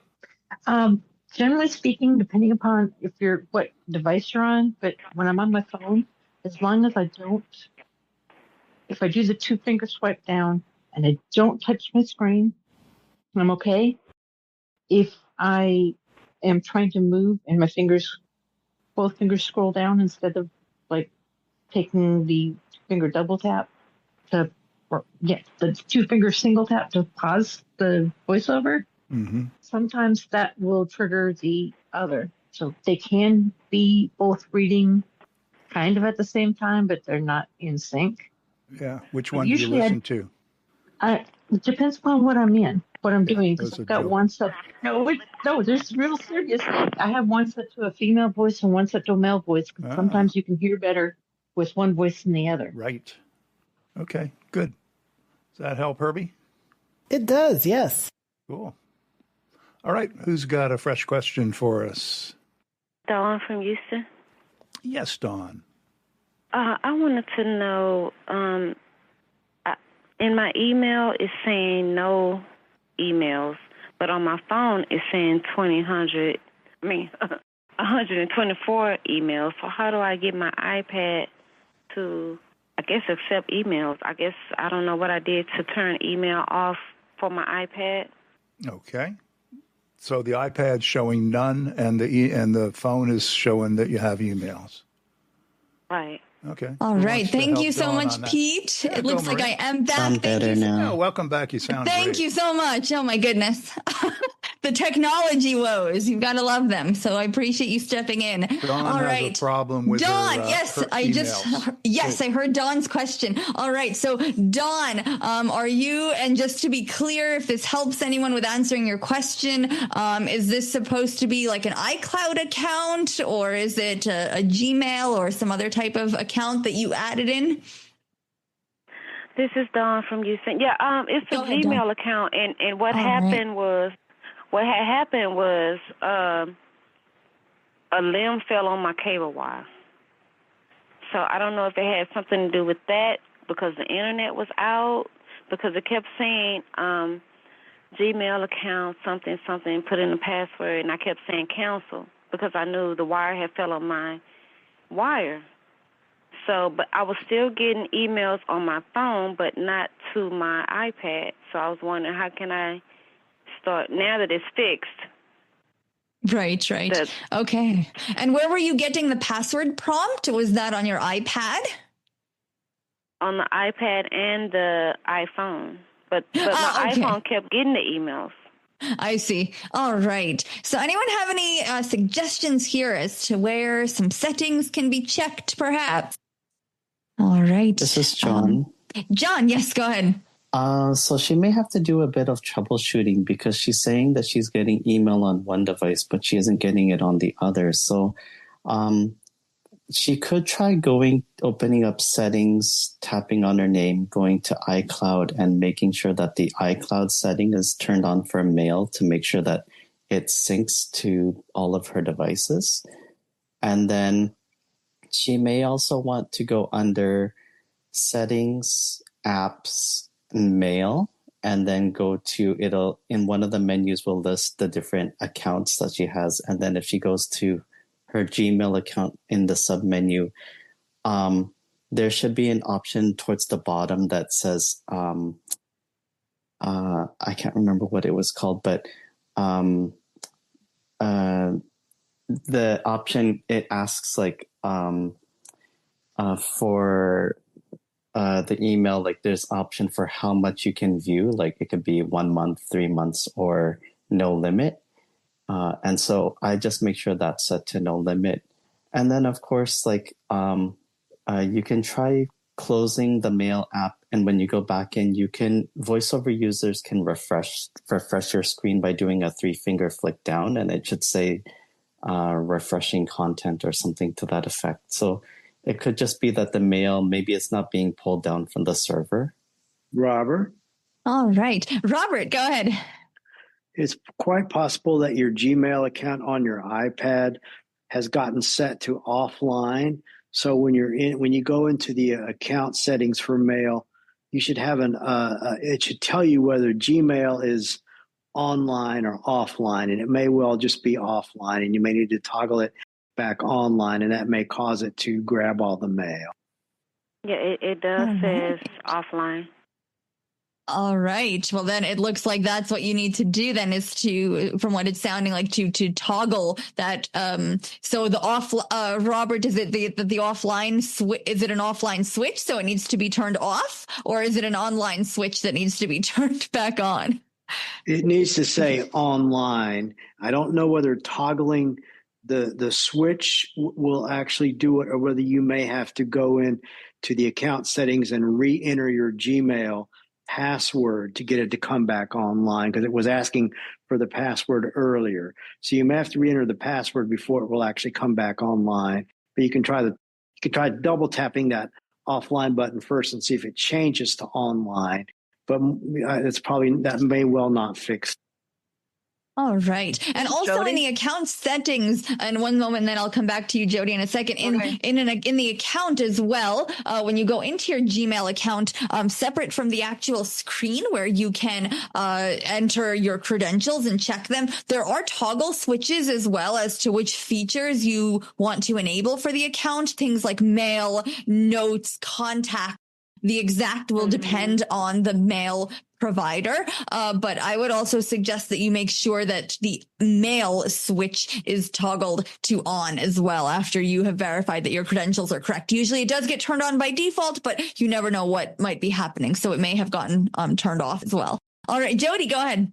Dawn, are other online features working on your iPad? You might want to turn your Wi-Fi off and turn it back on again to make sure that your Wi-Fi connection is okay. Yeah, because Dawn from Houston. Yeah, because I can get YouTube, but then when I try to check my mail, it says no mail. Oh, okay. So yeah, I can get on YouTube, but then it's saying no mail. So I'm not understanding. But I'm not understanding why I get it on my iPhone, but not the iPad. Right. So it definitely sounds like looking into those account settings, perhaps something may not have synced over since you had that the issue resolved with the internet. The credentials may not have synced between devices, and so hopefully re-entering them would resolve that. Jody, go ahead. You also might want to go to settings and go to iCloud and make sure that your devices are synced. All right. Robert. All right. Very good. All right, Robert, go ahead. As long as that Gmail account is saying offline, you won't get any mail. So that has to be resolved before any mail will come. Yeah. So a worst case scenario, Dawn, because it's not going to delete anything. Worst case scenario, you can try deleting that Gmail account and re-adding it, because all it's doing is syncing from the server. So it's not going to delete anything if you delete the account. It would just delete the data off of your iPad, if any. And then when you re-add the account, all the data should come back from scratch. So hopefully that would resolve that. This is John. All right. Okay. John, with our last comment of the evening for Buzz. So I just wanted to amend one of my suggestions, because when I went under Gmail, under mail, the setting that I was referring to was mail days to sync. I'm not seeing it for Gmail, but I'm seeing it for Outlook. But I also just had a clarification question for Robert that offline, like, I was wondering if that is found when you sign into your Gmail account through a web browser, because I didn't see it in the mail settings. All right. Robert, if you have any, are you possibly referring to the actual Gmail app itself versus the native mail? No, I'm talking about, okay. I've seen it. I've seen it if I have my Gmail account or a Gmail account, using it in Apple Mail. You can, I'm not sure exactly. I'd have to play with it a minute to see exactly where that offline online button is. But I had this happen just the other day where I was setting up a new Gmail account for a course I'm taking, and it wasn't receiving any mail. And I went and looked, and it was showing offline. And the reason it was showing offline was because I had to verify that it was a valid account through Google. So there are all kinds of reasons why it might show offline. But I think it was Dawn who's phone that just said that she saw a button that said offline. And so that is the problem. All right. So it sounds then like your solution, Dawn, or at least a place to start might be to go into that account. So in settings and apps and mail and accounts, and go to that Gmail account and see what it's prompting you to do, whether it's re-entering your credentials or what it would like from you. So with that, I hope this has been a great discussion. Thank you all for your excellent questions and participation. Don't forget our other events. We've got the After Buzz now. If you stay tuned, tomorrow we've got the mini buzz from 5 to 6 p.m. Central. The Vila Book Club, Thursday from 6:30 to 8 p.m. Central. No Hiding in Boise is the book, which is by Kim Hooper. And our Friday night at the virtual Friday night at the movies, where we will be watching Plane, as we have heard, and that will begin at 8 p.m. Central, but do join us at 7 for fun and social time before the movie. And so with that, thank you all for your wonderful questions and participation. I hope you have a great night. Welcome thank you. And thank you, Pete, for stepping in so much. And hope to see you all at another of our events very soon.